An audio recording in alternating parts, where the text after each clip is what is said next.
Pressure আহিছে আৰু যদি কিবা এটা এক্সিডেণ্ট হয় আমাৰ ৰিপৰ্ট ডিজিপি CM লৈকে যায়।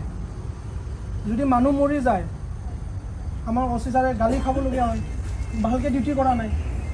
সম্ভৱ জানো 20-25 জন মানুহ গোটেই আপোনালোকৰ নিজৰ নিজৰ জীৱনকেইটা বচাওক।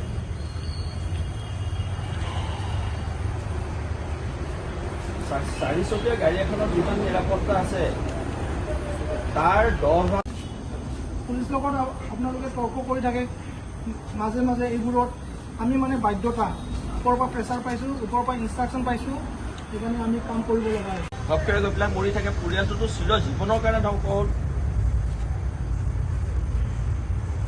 গতিকে সেইকাৰণে আপোনালোকক অনুৰোধ কৰি স্কুটিটো উলিয়াই দিলে, তাৰপিছত স্কুটিখনৰ লগত থকা 2জনী মানুহৰ লগতে স্কুটিখন কৰি পেলাই 3জনী মানুহৰ মূৰৰ ড্ৰাইভিং লাইচেঞ্চ আমি চেক কৰিছোঁ, নাই ইঞ্চুৰেঞ্চ চেক কৰিছোঁ, পলিউশ্যন চেক কৰিছোঁ।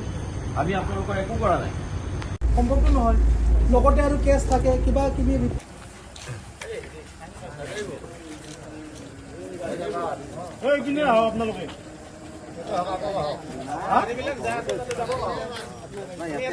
এনেকুৱা কিছুমান মানুহৰ পৰা আমি 1000 টকা ফাইন কাটি দিছোঁ, যিজন মানুহে দিনটো হাজিৰা কৰি পেলাই 500 টকা বা 600 টকা হাজিৰা পাইছে।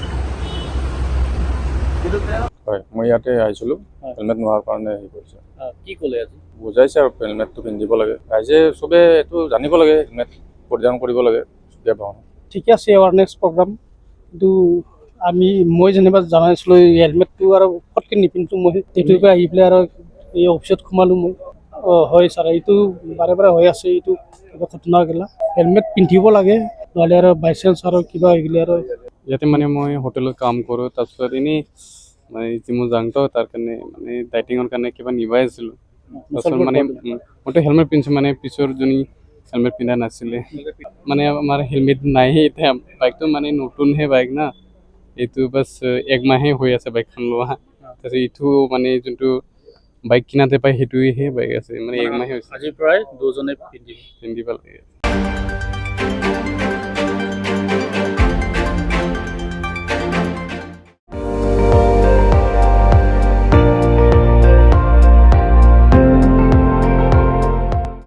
আপুনি চাই আছে ND24, সৰ্বশ্ৰেষ্ঠ নহয় সৰ্বোত্তমৰ দৌৰত।